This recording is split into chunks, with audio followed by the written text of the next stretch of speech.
Hi, I'm Hannah, this is Piles of Books, and today I'm going to be sharing my pile of possibilities and some recommendations for Jane Austen July.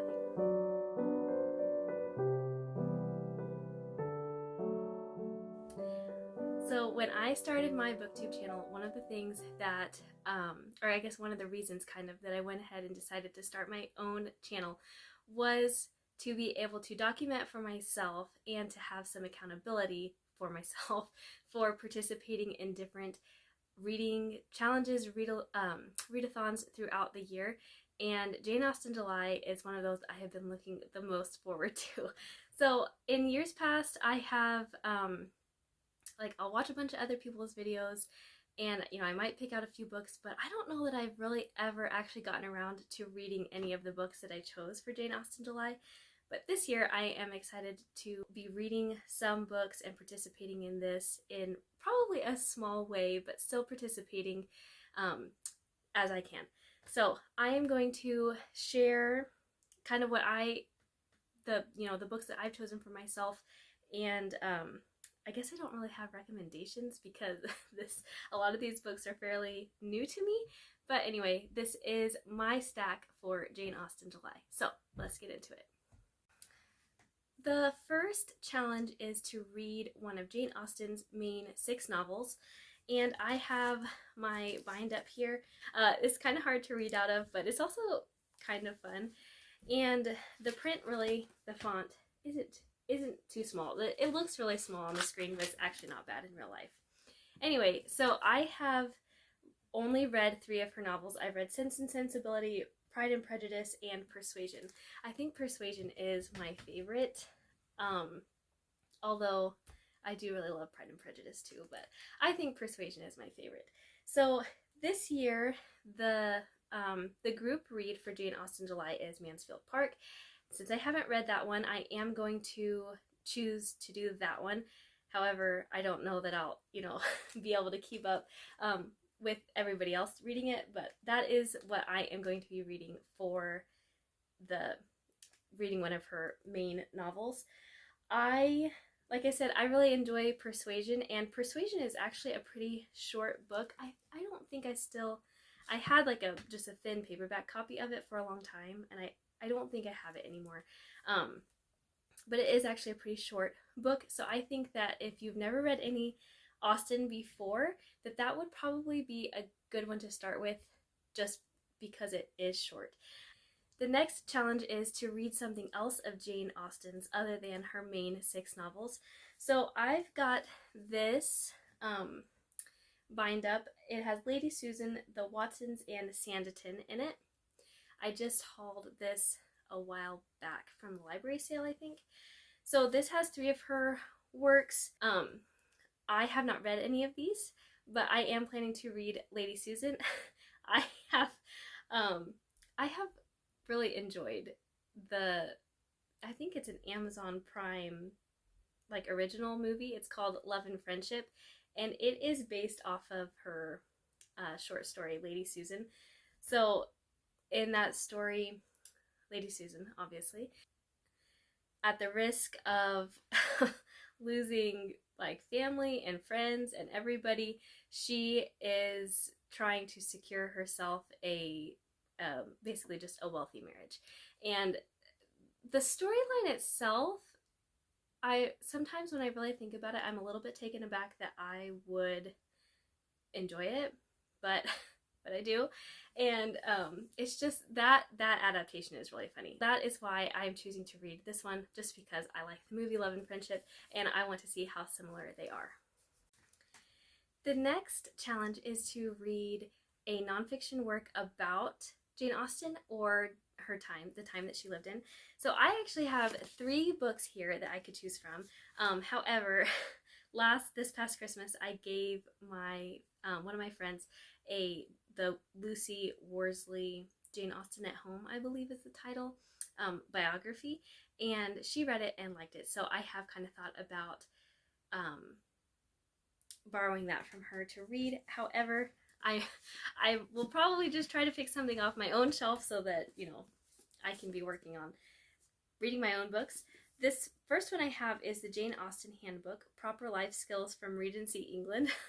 So this just looks really fun. It's a cute little book, and there's all kinds of, I mean, basically just like etiquette and things from Regency England. So I have this, and you know, maybe I would just read a section or something. I'm sure I couldn't read the whole thing, but it does look like there are some interesting little tidbits in there, so that could be fun.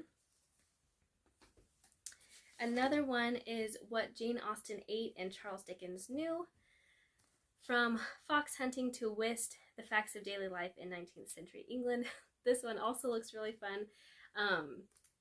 I liked this on the back here. For every frustrated reader of the great 19th century English novels of Austen, Trollope, Dickens, or the Brontes, who has ever wondered whether a duke outranked an earl, when to yell tally-ho at a fox hunt, or how one landed in debtor's prison, here is a delightful reader's companion that lights up the literary dark. So my friend, the one that I gave the Jane Austen biography to, she and I have talked a lot about, like, you know, them playing cards or some of the snacks that they ate at tea or different things like that, and just kind of like, what actually are those?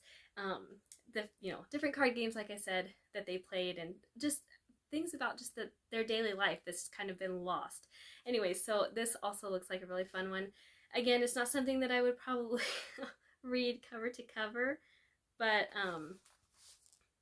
it does look like just a neat book full of random things that might shed a little bit of light on some of these older books as we read them. So like this, Houses with Names. Many of the great English novels take place or develop in houses with grand sounding names. Thrushcross Grange, Thornfield Hall, Eulathorne Court, just to name a few. In some cases, a residence even gave its name to one of the novels, notably Mansfield Park, Bleak House, and of course there are Northanger Abbey and Wildfell Hall as well. So anyway, I have kind of wondered about the idea of homes with names. Sounds kind of fun. So the last one I have is this, Jane Austen and Her Times. This is a biography. Oh, is it by the same? I'd seen... no. Okay, this is by G.E. Mitten, and I thought I just saw that name somewhere. Interesting. Anyway, I actually had bought all three of these from somebody a while back, and that's kind of why I have all of them. But anyway, I don't know if this is like a good biography or not. That does make me a little bit nervous to pick it up, because I don't know, I'm kind of picky about biographies, and then sometimes you read a biography and then you find out, well, that's actually not, like, this one's a lot better or more engaging or something. And so anyway, I'll probably do a little bit of looking into this one first. The back actually says that it's biographical fiction, so I wonder if it's not, like, you know, a complete nonfiction. Anyway, these are the three that I have for that. Next is to read a retelling of one of Jane Austen's works, or something that was written during her time, like a novel that she would have read or something. So one of my first thoughts was, I have a beautiful copy of the Usborne, like, complete Jane Austen, and it's just abridged versions of all of her books, and I haven't read any of them, I don't think, but I did think that it would maybe be kind of fun to read one of those with my kids.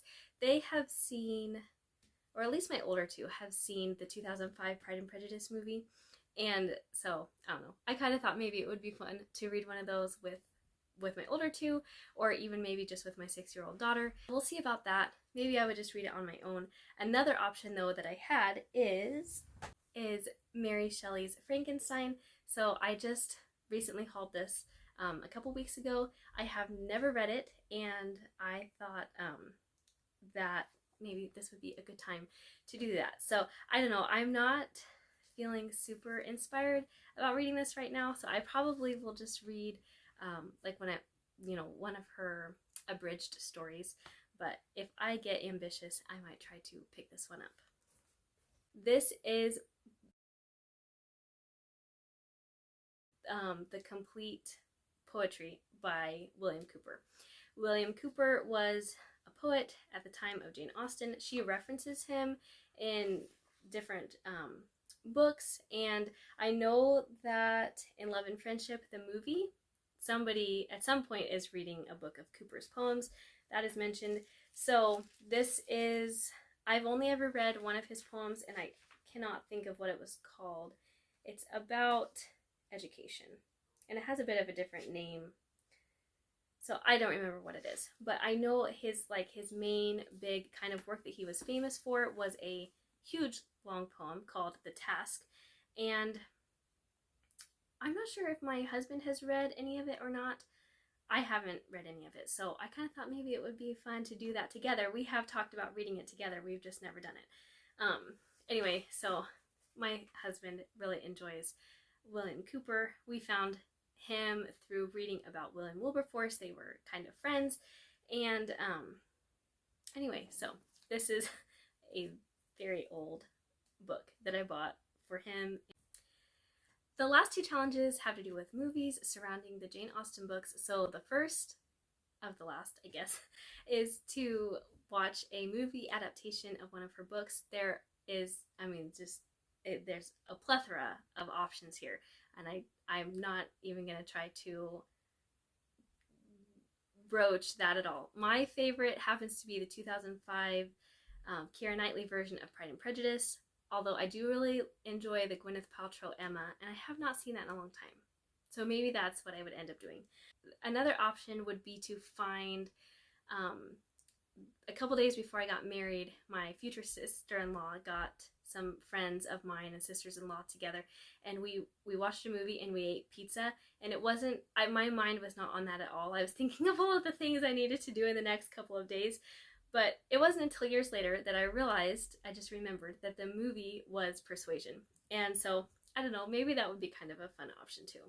I don't have time to watch a lot of movies. I don't really enjoy watching movies, so this part of the challenge is probably not going to happen for me. But if it does, it's most likely going to be one of those three. And then the last one is to watch like a modern retelling.